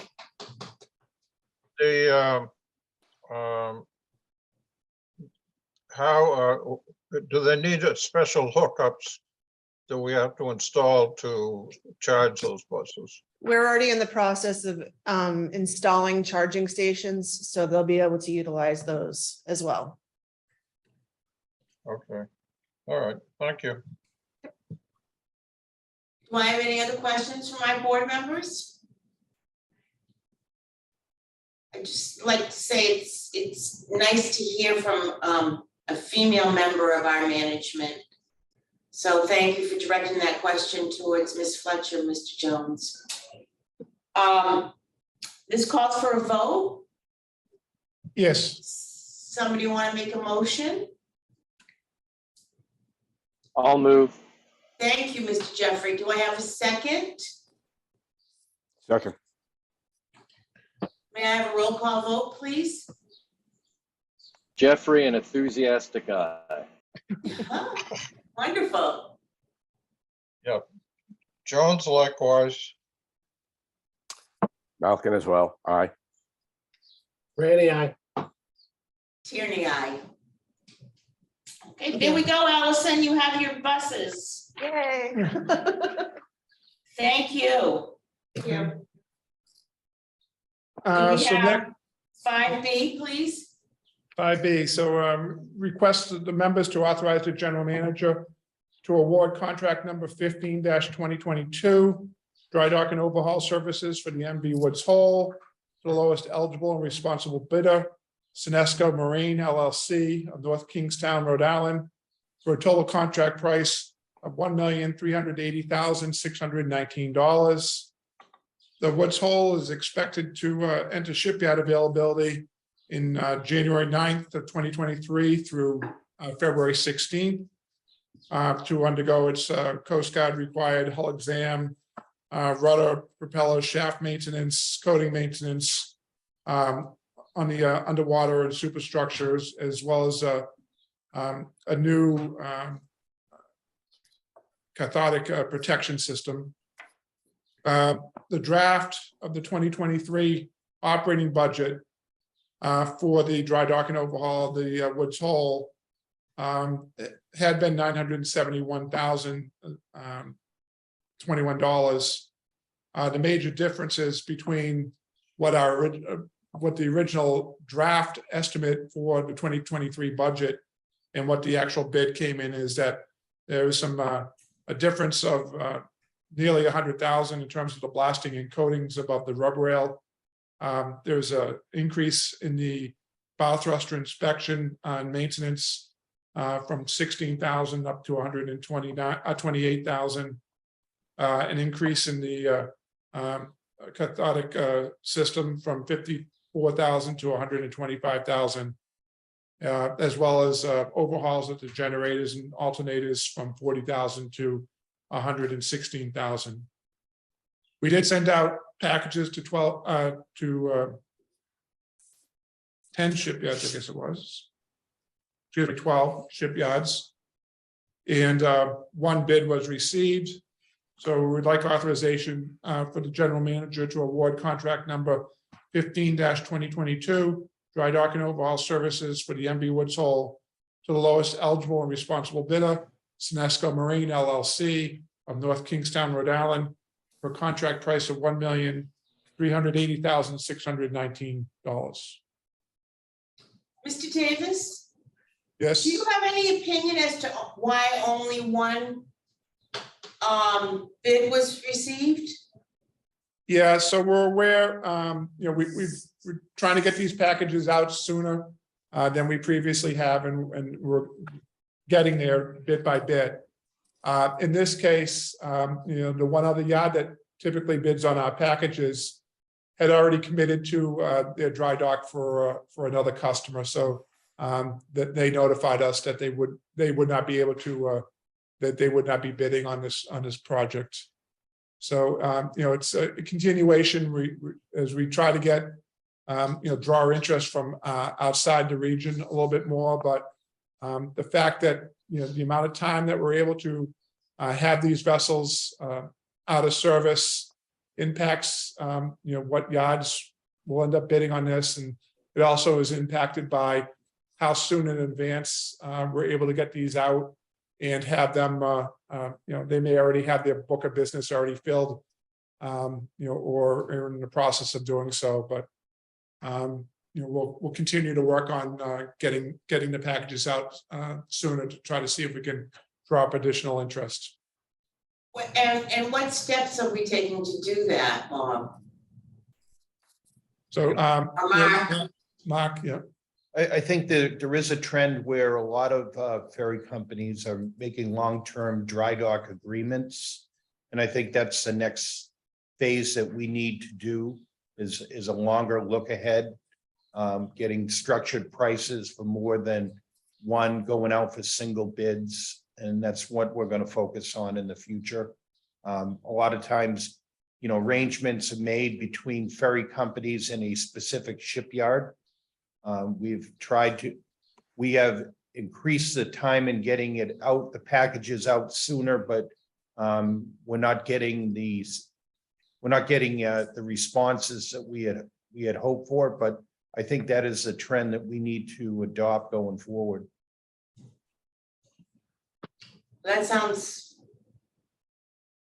like we're moving in the right direction. I know that this has been an issue that we've been struggling with, and I just think we should, if it's not on the top of our priority list, it should be moving rapidly up there.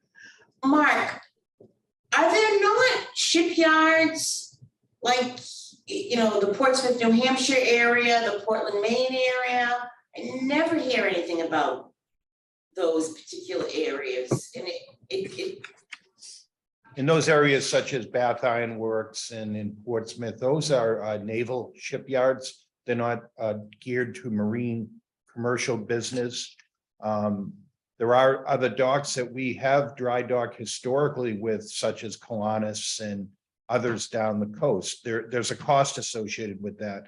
I think we need to make the packages, start grouping more vessels together to make the package more interesting to the yards. And I think that should be our next step going forward.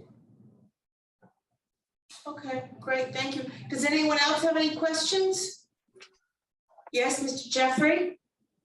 Mark, just to follow up, as you were talking about kind of long-term contracts, I'm wondering or assuming, will it be easier if we move towards a more standard boat, like with the Lodestar for our freight, to Yes, come into those kind of dry dock agreements? Yes, as a matter of fact, what we're placing together, what Bob and I have been working on is for the upcoming refurbishment and conversion of the Lodestar class. It's very simple to have adjacent, two dry docking packages for the same vessel. It's easier to put the bids together. It's easier for the shipyards to bid on that and such. Actually, the shipyards want that longer view in their order books. So I think that's one we'll concentrate. And this will be a helpful first step with the acquisition of the Hornbeck OSVs. Any other questions? I'm just having a hard time seeing my screen, so. Doesn't look like there's any other questions. So it is time for a vote. May I have a motion to approve or motion to vote on the request for authorization to award contract 15-2022? So May I have a moved. motion? So moved. Thank you, Mr. Malcolm. May I have a second, please? Do I see a second anywhere? Yes, Mr. Jeffrey? I'll second. Thank you. May I have a roll call vote, please? Jeffrey, aye. Jones, aye. Malcolm, I. Randy, aye. And Tierney, aye. There we go, gentlemen. Thank you. Moving on to item number 6. That's the proposed general manager's goals for July 1st of 2022 through June 30th of 2023. Okay, so in your packet is a draft of some suggested goals that have been put together. We did present these to the Port Council. So just for the audience, first, complete phase 5 of the reconstruction of Woods Hole Terminal, the site work before the start of the 2023 summer operating schedule on May 18th, 2023. Next, to issue an invitation for bids and award of contract for the construction of the Woods Hole Terminal Building and Utility Building by March 31st, 2023. Next, issue and evaluate requests for proposals for a potential award of a license to provide a freight transportation service to the island of Martha's Vineyard by December 31st, 2022. So part of this list was put together before some recent events. Next, oversee the solicitation of proposals and award of a contract for audit certification services from a ship classification society for the Safety Quality Management System, SQMS, by December 31st of 2022. Oversee the solicitation of proposals and award of a contract for a qualified solar developer to develop a solar array canopy at the authority's Palmer Ave parking facility beginning in the fall of 2023. Oversee the development of the updated redesigned website and the development of the mobile app to transition to by March 31st, 2023. Complete an evaluation of alternatives for the authority's vessel replacement program by December 31st, 2022. Issue an invitation for bids and award of contract for the development of a strategic planning process and initiative in order to bring on board a qualified consultant by December 31st, 2022, as recommended in the findings of the independent review conducted by HMS Consulting and Technical to improve the authority's operations. 9, to continue to pursue capital grant funding opportunities from the U.S. Department of Transportation, Federal Transit Administration, and other federal and state agencies. 10, strive to improve community relations through regular opportunities for public engagement and effective communications. And then the Port Council added to oversee the development of an administrative staff, including the hiring of the chief operating officer and grants administrator. Next, to oversee significant terminal improvement projects to be undertaken in the next 12 months, including but not limited to the replacement of the Nantucket Terminal transfer bridges, the Vineyard Haven Transfer Bridge rehabilitation, the Nantucket Terminal dredge project, and signage and communications project, to name a few. And then also to provide quarterly updates to the Port Council and the board on the status and the progress on the above goals. So John Cahill, which I think is still here, he did the Port Council at their meeting early this month requested the inclusion of those last 3 goals prior to recommending that the goals be as presented be adopted by the board. Do I have any questions or comments? Mr. Jeffrey? Yes, I guess I wish these goals had some of them linked to some more budgetary or quantitative metrics, like goal 1 about completing phase 5 of the reconstruction of the Woodsole terminal. Not just that the site work is completed before the start, but linked to being not only on time, but on budget or on budget within a certain amount in terms of, change orders. I would say the same thing in regards to the launch and development of the mobile app and website. I think it's particularly more important for the board this year, since when we voted on the compensation package, that several of these goals are how we're going to measure a bonus package. So I think some of these goals need some quantitative metrics to it and linked to budget from my standpoint. Can I throw something out there? Is this sort of the kind of situation that we might want to take and table until next month's meeting and have, for example, you, Mr. Jeffrey, do some refining? And this is sort of your area of expertise, isn't it? I'd put it my area of earnest interest, maybe not expertise, but I would be happy to have a conversation or collaboration with Bob about that. I think that would definitely meet my interest, and I would be for tabling. It makes some sense. I sort of feel like we've been given these with not really sufficient time to digest them. But I don't know if any of my other board members have any thoughts on that. Oh, I guess everybody. Okay, so let me speak it. So it looks like Mr. Malcolm and Mr. Jones have questions. How about you, Mr. Randy? No, I would go along with Mr. Jeffrey's suggestion. I'm fine with the rest of it.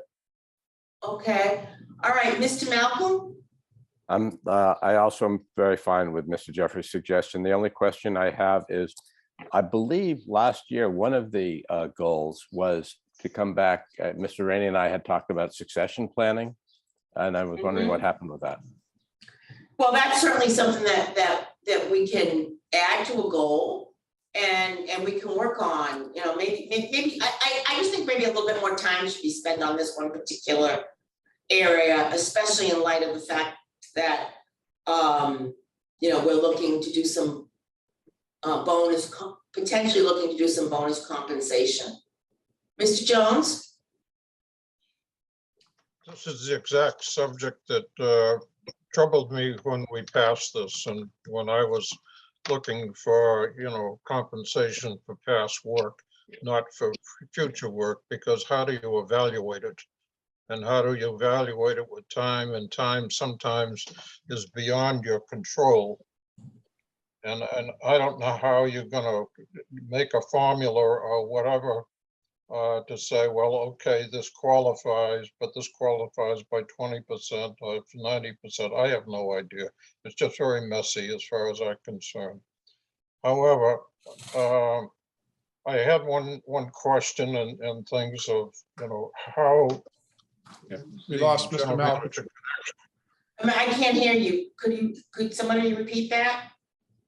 I think it appears that Mr. Malcolm has lost his connection here, so. Oh, Yeah. oh, okay.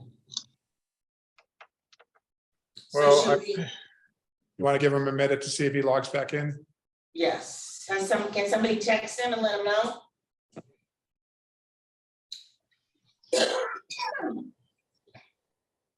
Our failure, he and Cahill are out. I got a text from him, so we should move forward. Power failure, so I guess they're without power on the island, so at least where he's at, so I guess we can move on. Okay, Well, let me just say, well, Mr. Malcolm was one of the ones who suggested, you know, and I think Peter, about the communications, better communications, and I always wondered what that means and how do you accomplish the better communication and in what form. You know, over the years, I mean, we've had hearings, you know, there's a number of things that have gone into the public. I don't know how, when you just say that as a goal, how you accomplish that goal. And I guess I'm just gonna have to leave it to Bob to figure out how you accomplish that goal. So, but I'll just leave it and hopefully Jim can get back. is Mr. Keneally still with us? Yes, he is. Okay, I know I'm sort of gonna put him on the hot seat, but he seems to handle that Why would very that be any well. different? Why would we do anything different? Why would we do anything differently? Go ahead. Right, so what I'm hearing that we'd like to accomplish is basically to table this topic until Bob and Mr. Jeffrey can have a further discussion with perhaps some refinement. And I'd like to see that go out to the board, you know, well prior to our next meeting, like, so, you know, within 2 weeks. Can you accomplish that, Mr. Jeffrey? I'm sure I can find a time to do that with Bob, if Bob can. Does that sound okay? And what do I need to do at this stage, Terrence? No, you can just table the matter until, and we'll just have to properly, if you want to take it up at the next meeting, which I believe is at the 4th week of September, then we would just take it up. We have a little bit more time than usual. We have, I think, 5 or 6 weeks until the next meeting. So. Oh, beautiful. So that should give Peter and ourselves time to confer and And again, just as these are things that we've been working on anyway, as the goals obviously show. So it'll be interesting to have that conversation, and we can move it forward. Yes, I think it's, you know, better for everybody. For everybody, you know. Yeah, I don't think that's a problem. I think you can just table it and we can take it up at the next meeting. Okay. Then I'd like to do that. Does anybody have any objection to that? No? Okay. That's Thank not, you. that seat wasn't too hot, Maura, so thank you. Appreciate Well, you know what? The next one will be hotter. it. Yeah. Yeah, let me grab that. I got it right here. Okay, great, terrific. Okay, so I guess this is the next one, and I guess this is hotter. Correct? Well, I guess so. I mean, so what we're talking about is the charter request from our licensee Cape and Islands Transport, which is doing business as the Falmouth Edgartown ferry service out of Falmouth Harbor to Edgartown. And I believe it was earlier this week, or actually it was last week, we got a letter from Council for Cape and Island Transport to perform this charter service from Falmouth Harbor to Vineyard Haven, where they were going and actually just, they're going to deadhead or have no passengers from Falmouth to Vineyard Haven, pick up passengers in Vineyard Haven and bring them back to accommodate ticket holders who are going to attend the Beach Road Festival, which is going to be between August the 26th and Sunday, the 28th of August. So this, a week from this coming weekend. So in response to that request, Bob and I went back and looked at the license agreement. And then we went back with some questions to Cape and Islands Transport regarding, you know, how are these folks going to be transported to and from their vessels once they get to Falmouth? Because we had a concern that our parking lots would be closed at the hours that they were proposing to arrive in Falmouth Harbor. We received that response back. Apparently what's happened is the event organizer has compiled a transportation package for folks where they purchase tickets, they get a charter on the vessel, and they also have a bus transportation service engaged where they would pick up folks at various hotels throughout Falmouth and deliver them down to Scranton Avenue and the Falmouth Marine location where they'll board the Cape and Islands vessels and then head over to, excuse me. The passengers are going to be coming over on the Steamship Authority. And then when they're coming back from Vineyard Haven after hours, after we're closed, they're going to be going down to Scranton Avenue, and then the buses are going to be picking them up and taking them to their various hotels. So we looked at this. We communicated with the town and the interim town manager, who gave us some feedback that the town doesn't appear to have any objection to it. They wish we would have more time to consider some of the logistics of it, but essentially they don't really see an alternative to transporting these folks once they get back to Falmouth.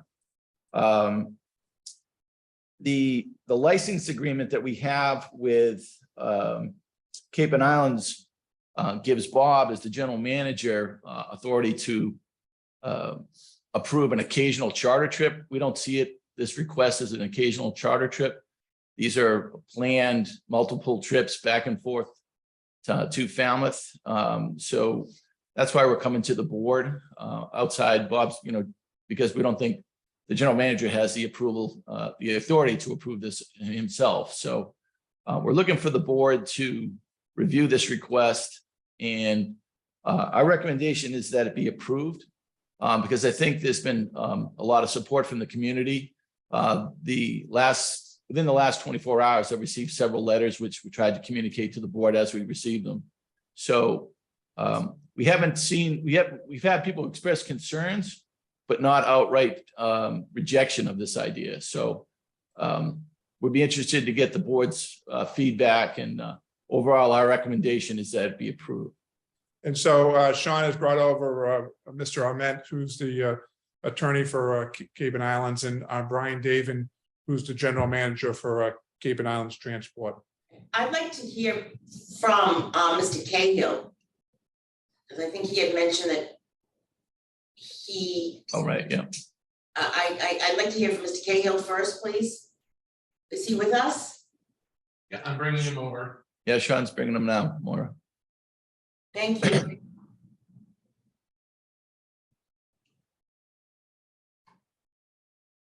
Hey, I'm here. John? Hi again. I think this was the topic that you wanted to weigh in on. Yeah, well, I think Bob and Terrence probably have it well under control, and I'm here to answer any questions. And I just want to remind the board that I also have the town manager for Tisbury available, as well as the chief of police for Tisbury ready to participate. You know, what we're doing now is, if you go back to February, March, when the promoter came to us with some concerns, we encouraged him to work with the licensees, and we actually, through Bob's efforts, we're very supportive in working with the licensees. And so we're now at this point now where we just have to get this across the finish line. But I'm here to answer any questions. So this proposal obviously has your full support. Yes, it does. Okay. Does the board feel that they need to hear from the attorney or the licensee? Any comments on that, or Mr. Malcolm, yes? Maura? Thank you. I'm sorry, Bob, I didn't see you. I took Jim Jim first. has his hand up. Malcolm, I'd like to hear the Yes. board first. Chair? Yes, go ahead. Okay, thank you. Yes, I just support what Mr. Cahill said. Mr. Cahill, Mr. Solito from the Port Council, Mr. Davis, and myself had been in communication February, March, and April with this concert promoter.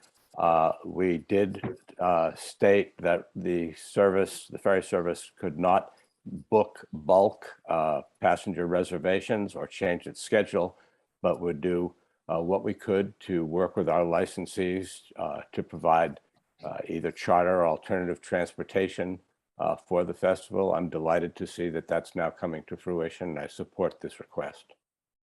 Terrific. Well, I think, excuse me, just Mr. Jeffrey,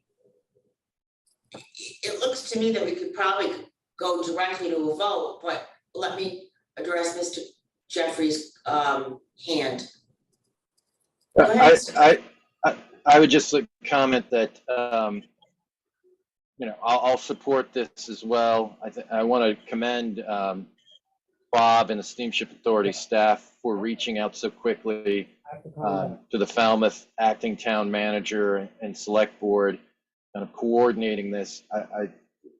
The message that I've gotten back from the select board and the acting town manager is, in the future, these things should be coordinated as well with the receiving port well in advance and not just the week in advance. And I think you know, that's a lesson to be learned moving forward. But the town of Falmouth acting manager, although didn't like being backed into a corner, is in support of this, and so I'll support this as well. Thank you.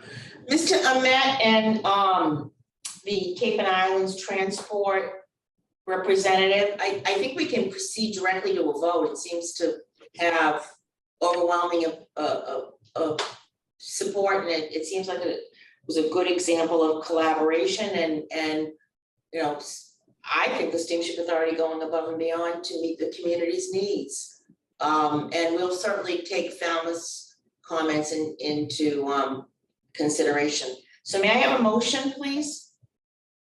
Maura, Yes, Mr. Jones.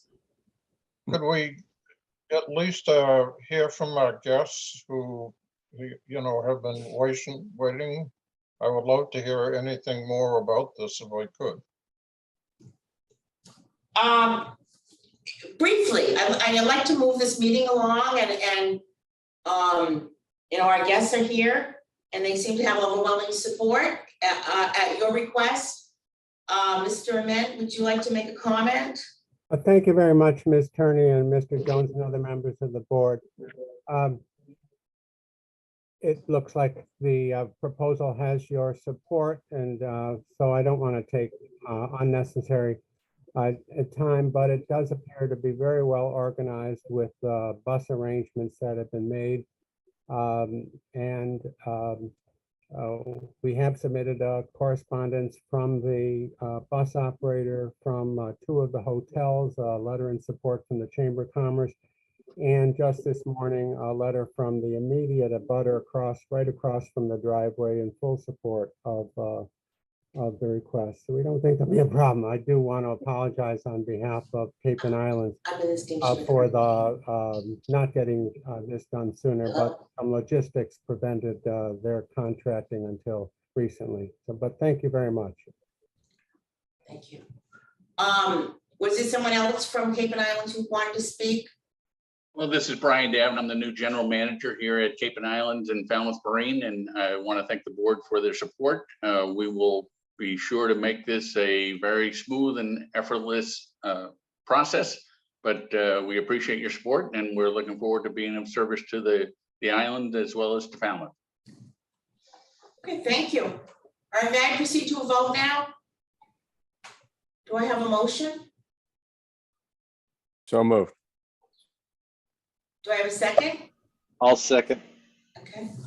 May I have a roll call vote, please? Jeffrey, I. Jones, aye. Malcolm, I. Randy, I. And Tierney, aye. There we go. Thank you very much Thank you. to our guests. Thank you, Mr. Cahill, and thank you to everybody who participated to make this happen. Thank you. Since we're on that subject, I just did want to add a couple things, and Mr. Cahill brought it up earlier. So in light of the timing of the concert, and again, the concerns about some public safety issues to get people over to Oak Bluffs in time, what staff is recommending that we do is that we delay the 8:30 p.m. departure of the Martha's Vineyard out of Oak Bluffs to up to 8:45. We can delay that boat by 15 minutes and still get it in an operating day to allow, so that way we don't have a thorough race over to the Oak Bluffs. Once we do that, we will have to delay the governor's trip as well, leaving Vineyard Haven from 8:45 to 9 o'clock, because otherwise the 2 of them would be arriving in Woods Hole at the same time. So the staff would be looking to delay both the 8:30 from Oak Bluffs and the 8:45 out of Vineyard Haven on those nights by up to 15 minutes to accommodate some of the public safety concerns that have been raised. Well, the only thing I would ask, Mr. Davis, is that we publish that anywhere and as frequently as we can, so as to avoid complaints over a situation that I think is involved collaborative efforts of a lot of various interest groups. So I just like to see that happen. Yeah, so for the vehicle reservations, we'll notify them, just like we're doing now for the vehicles that will be impacted by the Falmouth Road Race coming up. So we send out notices of that. Then we put on our social media and press releases about this. So I'm sure Sean's already hard at work at that. So and then the only other thing was that we did look at the schedule, and I did talk with Highline, and they are likewise delaying their last trip out of Oak Bluffs to Hyannis during this as well. They're not running extra service; they're just delaying the last trip out. Thank you. Do I have any items that I didn't reasonably anticipate? Mr. Davis? Nothing from staff. Okay, nothing, anything from the board? Yes, Mr. Jones? Just a very brief update, staying on top of the Bornstein's condominium development, which overlooks the authority in Hyannis. They've been before the planning board. The attorney who was representing us spoke at the board and basically gave a So, Mr. Jones, if I may, I think this is executive session material. This was the planning board meeting, Yes, thank you very much, Mr. Davis. but I will just forego that, but that's a planning board meeting, public. No need to go any further. Okay. So I am going to open the meeting to public comment. And after which we will go into executive session. And Terrence, you're on the hot seat again. This is with the intention of not returning to public session, correct, after executive session?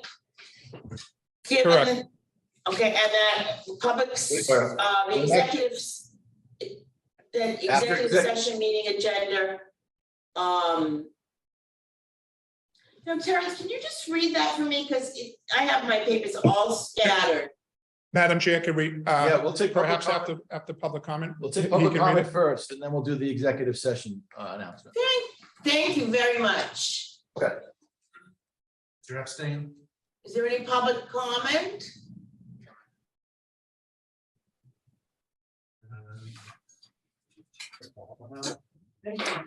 Hi, good morning. Morning.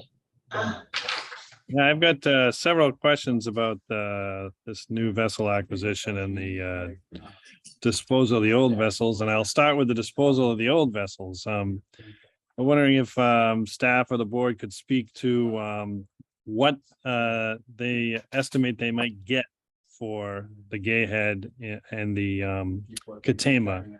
And if in getting compensation for them, do they think those vessels are just going to be sold as scrap, or will someone actually buy the vessels as vessels? That's Yeah. my first.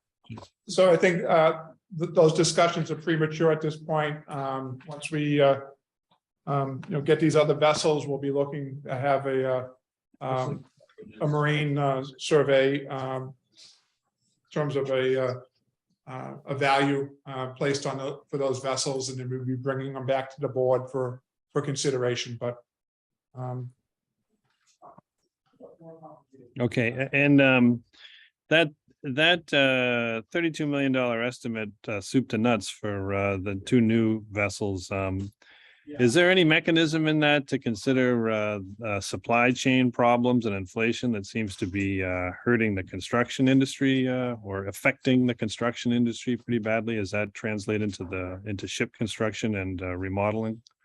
yeah, so in terms of that, we do have a contingency in that budget figure of 20% is what we're using.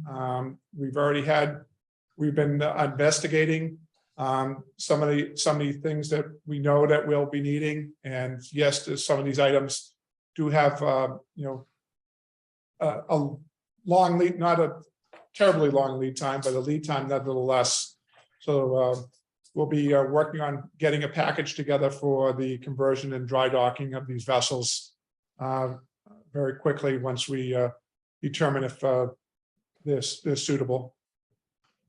Thank you. And last question, could you tell me what the length of the two vessels are and what type of engines are in them currently? Okay, so right now, the length overall of these vessels is 240 feet. The registered length is less. I forget offhand what the registered length is. 221. 221, Mark is telling me.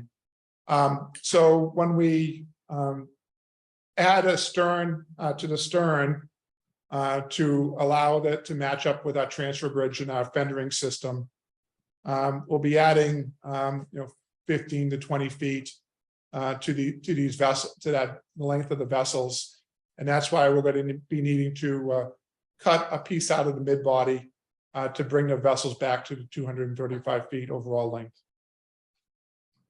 Understood. And the types of engines in them currently? Caterpillar, I believe. Caterpillar 3516s. Understood. Thank you very much.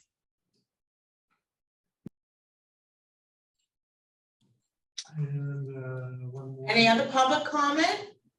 Yeah. Ms. Canzano, hi. My name is Jen Canzano. I'm the admissions director at St. John Paul II School in Hyannis. I'm here because I've written a couple of letters to the board members here, and I'm looking for some direction. I have some students from Hyannis who are to be enrolled in the fall. They are receiving financial aid.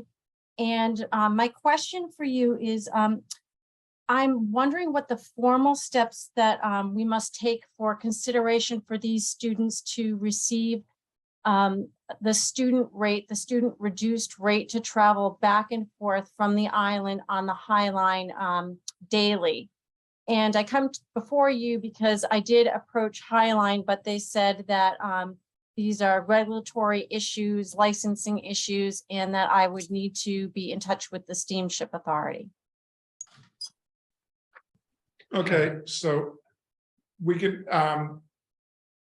if you get in touch with us afterwards, we'll follow up with it. But in terms of it in general, the student group is in fact a student group rate.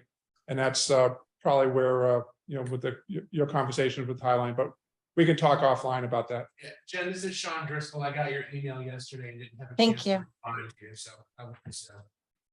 Thank you. That's all. Yeah, we got one more. I can't see the other person who, is there Leon, someone else? It's Leon, yeah, hi, good meeting. I just want to talk quickly about the new website. And I'm part of a group that's going to be testing it soon, but one of the things that I think we need to definitely be building into it is some kind of training system, training and or a video to show people how to use it. As I read some of the concerns that people have in the paper about trying to book reservations, it appears to me that they don't understand how the system really works. And I really think we should be building that in as we move forward with the new web system, because I know that when we switched to the little e-cards that we now have, there was a problem with those and how to get them and how to change them over. But I just think that the elderly citizens on the island, who I speak for, need some additional training and handholding to be able to make the system work as it's intended. Very good suggestion. Sean, will you look into that? Yes, we will. Okay, thank you. Is there any other public comment? Okay, and during that time period, Terrence, I located what you sent me earlier, so I would like to entertain a motion now to go into executive session to discuss and approve the minutes of the authorities meeting in executive session, which took place on July 19th and July 29th, 2022. And we're also going to be reviewing the authority's strategy with respect to collective bargaining negotiations. We're going into an executive session because a public discussion of these matters may have a detrimental effect on the authority's negotiating and bargaining positions. These matters include the anticipated and ongoing negotiations with Teamsters Union Local 59 and its maintenance employees. The public disclosure of any more information with respect to the matter would compromise the purposes for which the executive session is being called. After the conclusion of the executive session, we will not reconvene in public. Again, may I have a motion, please? Thank you, Mr. Jeffrey. I'll second that. Thank you, Mr. Durante. And may I have a roll call vote? Jeffrey, aye. Jones, aye.